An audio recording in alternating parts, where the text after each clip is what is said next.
ಪದ್ಧತಿ ಬೇರೆ ಕಡೆ ಕಳಿಸುವಂಥ ಪದ್ಧತಿ ತಪ್ಪದ, ಇದಾಗಬಾರ್ದು.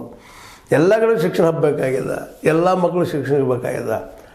ಎಷ್ಟು ತರಗತಿ ಇರ್ತಾರೋ ಆ ತರಗತಿಗೆ ಒಬ್ಬೊಬ್ಬರು ಟೀಚರ್ ಇಡುವಂಥದ್ದು, ಅದು ಪ್ರಾಥಮಿಕ ಹಂತದಲ್ಲೇ. ಮತ್ತು 30 ವಿದ್ಯಾರ್ಥಿಗಳು ಒಬ್ಬ ಶಿಕ್ಷಕರಿದ್ದರೆ ಇನ್ನೂ ಉತ್ತಮ. ಯಾಕಂದ್ರೆ ಒಂದು ಕ್ವಾಲಿಟಿ ಎಜುಕೇಷನ್ ಕೊಡಬೇಕಾಗಿದೆ, ಕ್ವಾಂಟಿಟಿ ಅಲ್ಲ, ಕ್ವಾಲಿಟಿ. ಮತ್ತು ಎಲ್ಲರೂ ಹೋಗಿ ಮುಟ್ಟಬೇಕಾಗಿದೆ ಶಿಕ್ಷಣ ಅಂದಾಗ ನಾವು ಯಾರಿಗೆ ಆಗಿ ಟ್ಯಾಕ್ಸ್ ಕಟ್ತೀವಪ್ಪ, ನಮಗಾಗಿ ನಮ್ಮ ಸಲುವಾಗಿ, ನಮ್ಮ ಮಕ್ಕಳ ಸಲುವಾಗಿ, ನಮ್ಮ ಭವಿಷ್ಯವಾಗಿ ಕಟ್ತಾ ಇರ್ತೀವಿ.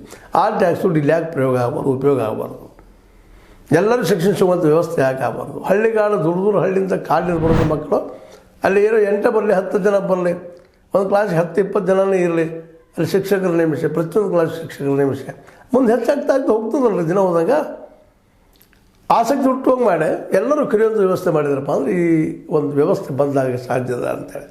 ಹೀಗಾಗಿ ಇನ್ನೂ 60,000 ಶಿಕ್ಷಕ ಕೊರತೆ ಇದ್ದರೂ ಸಹಿತ ಹೆಚ್ಚುವರಿ ಶಿಕ್ಷಕರನ್ನು ಮುಂದೆ ಮಾಡಿಕೊಂಡು ಅದರ ಜೊತೆ ಇನ್ನೊಂದಿಲ್ಲಪ್ಪ ಅಂದರೆ ಅತಿಥಿ ಶಿಕ್ಷಕರನ್ನು ಮತ್ತಾರು ನೇಮಿಸಿಕೊಂಡು ಇವತ್ತು ಶಿಕ್ಷಣ ರಂಗವನ್ನು ನಾವು ಅಧ್ವಾನಕ್ಕೆ ಕಳಿಸ್ತಾ ಇದ್ದೀವಿ ಅಂತೇಳಿ ನಾವು ಈ ಸಂದರ್ಭದಲ್ಲಿ ಅತ್ಯಂತ ನೋವಿಂದ ಹೇಳಬೇಕಾಗ್ಯದಂತ. ಅದಕ್ಕಿಂತಲೂ ನಾವು ಪೇಮೆಂಟ್ ಲೋವರ್ ಕೆ ಜಿ ಇರ್ಬೋದು, ಅಪ್ಪರ್ ಕೆ ಜಿ ಇರ್ಬೋದು, ಅಥವಾ ಪ್ರಾಥಮಿಕ ಶಾಲೆಗಳಿರ್ಬೋದು, ಅಥವಾ ಅದರ ನಂತರದಲ್ಲಿ ಮಾಧ್ಯಮಿಕ ಶಾಲೆಗಳಿರ್ಬೋದು, ಹೈಯರ್ ಎಜುಕೇಷನ್ ಇರ್ಬೋದು, ಇಲ್ಲಿ ನಾವು ಒಂದಿಷ್ಟು ಪೇಮೆಂಟ್ ಕಡಿಮೆ ಇಟ್ಟರು ಸಹಿತ ಪ್ರತಿ ವರ್ಗಕ್ಕೂ ಒಬ್ಬ ಟೀಚರು 30 ವಿದ್ಯಾರ್ಥಿಗಳು